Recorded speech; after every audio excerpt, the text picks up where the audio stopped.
Hello, welcome to Teaching 101.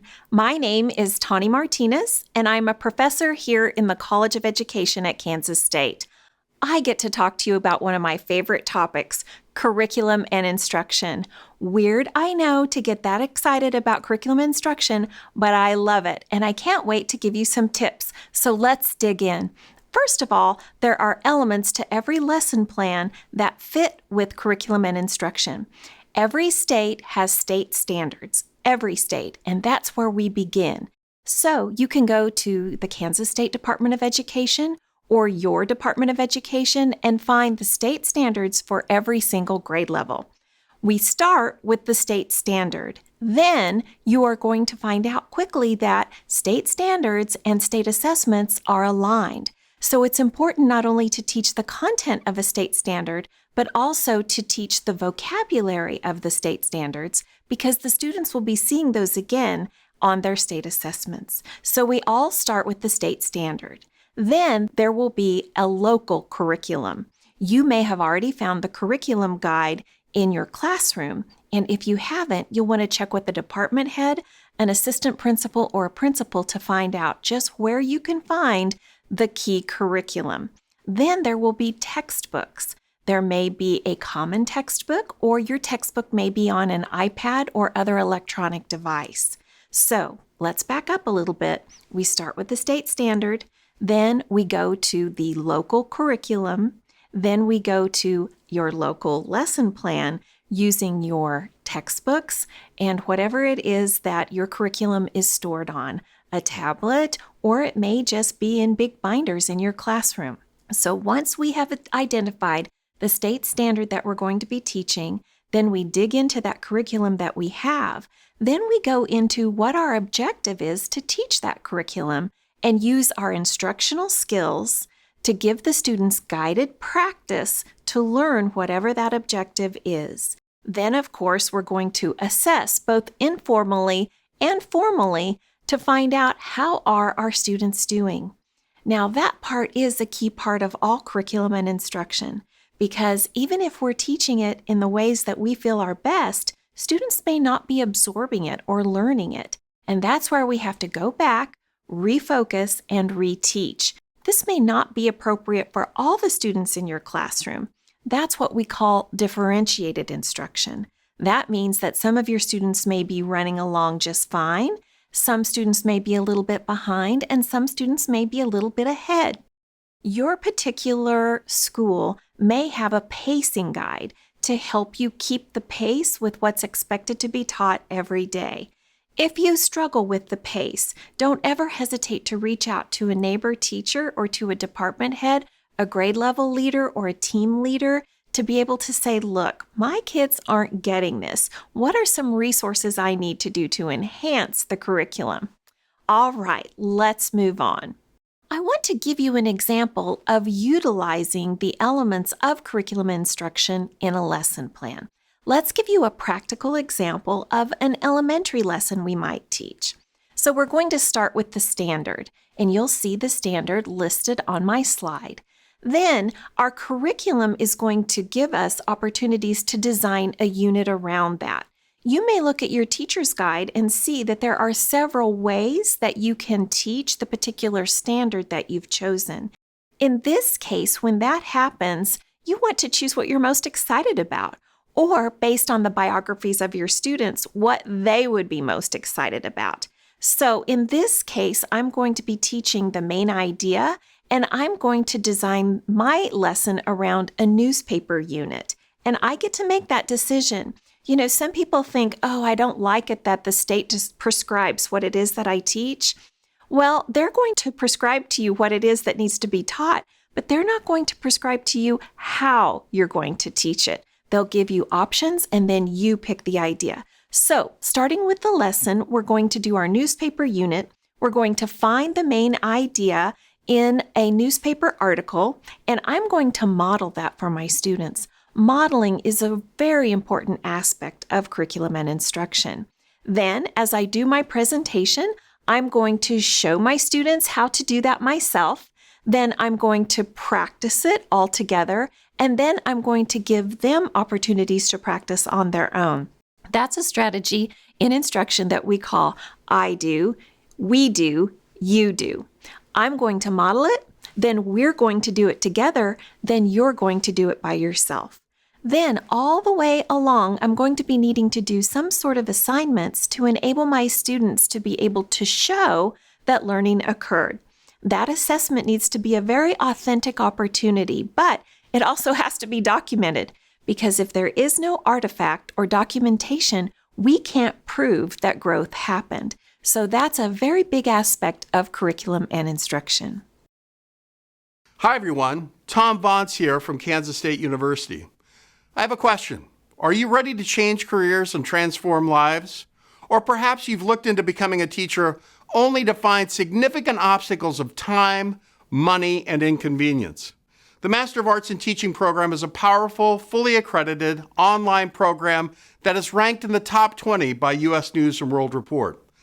The fully online MAT program not only earns you a teaching license in your home state, but also a master's degree at the same time, all from your home and in just 12 months.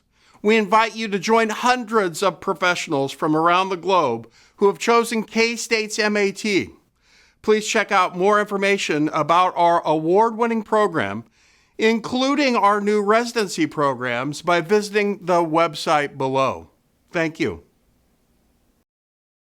Now, we want to design those lessons that are accessible, relevant, and authentic to assure that mastery of the content happens. The example that you'll see right now happens in Kansas City very often. When I'm observing my student teachers in Kansas City, anytime it's football season, you're going to see different elements of the Chiefs in their lessons. Maybe it's a slide of Mahomes. Maybe it has to do with the Chiefs and the Ravens, the game that was just last night. This is much more exciting for students than if X and Y, they would rather know X is something to do with the Chiefs, Y is something to do with who they played. You get the idea. We want to add a relevancy to make it as interesting as we can for the students. Often we find that our curriculum may seem a little dry until we enhance it. And that's the magic that makes learning so fun. Now, in our curriculum, we often find that many of the elements are provided for us. Often this means worksheets. And I just want to make sure that we understand the difference between a busy sheet and a power sheet. This is a continuum of your curriculum where we don't want to just keep kids busy and on task. We want to keep them engaged with those tasks. And in order to do that, we want to make the opportunity for learning powerful. Not just boring worksheets, but perhaps we're going to use some type of graphic organizer where we have a place to take our information, build it with our background knowledge, what we know about it, and put it into a powerful format. This means that in order to have effective curriculum and instruction, you need to get to know the biographies of your students, because when we can take what they already know and apply it to what we're trying to teach them, it's much more likely that learning is going to be able to occur. And therefore, we want to make sure that we do get to know the biographies of our students, because if we don't know our student, we can't make the learning meaningful for them. And we also know that high engagement means high achievement. And the most likely opportunities for that are in engaging and powerful learning opportunities. The next aspect we want to make sure we understand is that curriculum may need to be modified for certain students. For example, you may have a student on an individualized education plan because they are receiving special education services. For some students, giving them 100 problems to solve is way too overwhelming and they won't even know where to get started. This is when we start to see, well, maybe we just need to do just the evens or just the odds. Or let's start with 5 problems or 1 problem, depending on the need of the student. Now, on the other hand, we may have a gifted student that absolutely can do everything we hand to them right from the get-go. Do we really need for them to do it 100 times to prove to us that they understand it? when the first 10 are 100% knocked out of the park. This is what we're talking about with modifying the curriculum. What are the essentials that you're trying to teach? If you have a second language learner, you are not going to be able to bog them down with tons of reading and writing. Honestly, when they're listening to you, if they have very limited English, you sound like Charlie Brown's school teacher. Wah, wah, wah, wah, wah, wah, wah. You're going to need to find out what is the key vocabulary you need to shelter. For example, what if I'm teaching a lesson on condensation, which actually is a cognate in Spanish, condensación? That's important for us to point out to the students too. So we want to take that main idea, 1, 2, 3, 4 key vocabulary words. And for that student, it is putting a visual with it, making it more accessible to them. Maybe we're going to Google Translate or another translating service and find key words in their language to help document it. When we have a visual, we have a word in their language, we are able to make much more meaningful learning than just going on and on and on and them not knowing anything we're talking about. This is what we're talking about when we're modifying the curriculum. Chances are, if you're with a partner teacher or on a team, they may have some assets to give you. You may also have a paraprofessional who can really help that student be able to make the meaning out of the lesson that you teach. You have help available to you, but it's really important for you to be able to say, I need help with differentiating my instruction or modifying the curriculum so they understand it. Lastly, how will you translate curriculum into engaging instruction? Part of it has to do where our passion and our purpose meet. Now, I can remember, and this is a secondary example, having to teach in part of my curriculum a poetry unit that included the rhyme of the Ancient Mariner. Does that sound exciting to you? It didn't sound exciting to me either, but the whole idea was understanding that figurative language and visualization of words in poems. So I couldn't really relate my Kansas kids to being on the ocean on a ship. We didn't have a lot of water in western Kansas. What part of the poem could I pull out to get them engaged from the beginning? Well, I decided to choose thirst. Does that sound weird? Here's how I did it. I had crackers on the desks of every student when they walked in. Now, dietary restrictions, gluten-free, flour-free, I had to have them salty, right? That was the main thing. So you could substitute other salty things, but that's how I chose to do it. And I said, I know this is going to sound crazy, students, but I want you to eat these crackers until you get thirsty. First cracker, not thirsty. Second cracker, starting to get thirsty. Third, I'm so thirsty, I need a drink. Now we're ready. You guys, we're going to read this poem about a group on a ship. And the ship goes forward into the ocean, and an albatross is in the air leading the way, guiding the ship through the ocean to their destination. But one of the passengers got rid of the albatross, and that stalled everything in the ocean. Nothing was moving. The sun was beating down, and they were more thirsty than you are. Can you imagine how that felt? Thirsty, can't drink ocean water, have no water. What do we do? What's going to happen? The questions started coming. Can I get a drink now? Can you drink the ocean water? What would happen? Now we're all engaged. We get a drink of water, and we start with the most important line of the poem, water, water everywhere, but not a drop to drink. Did crackers have anything to do with that? No.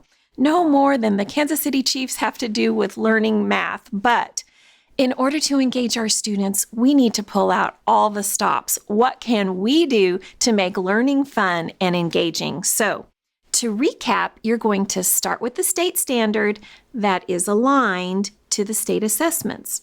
We're going to teach the vocabulary and content of those standards through lessons that are engaging and high quality. We're going to be able to take those lessons, though, and modify them depending on the students that we have to teach.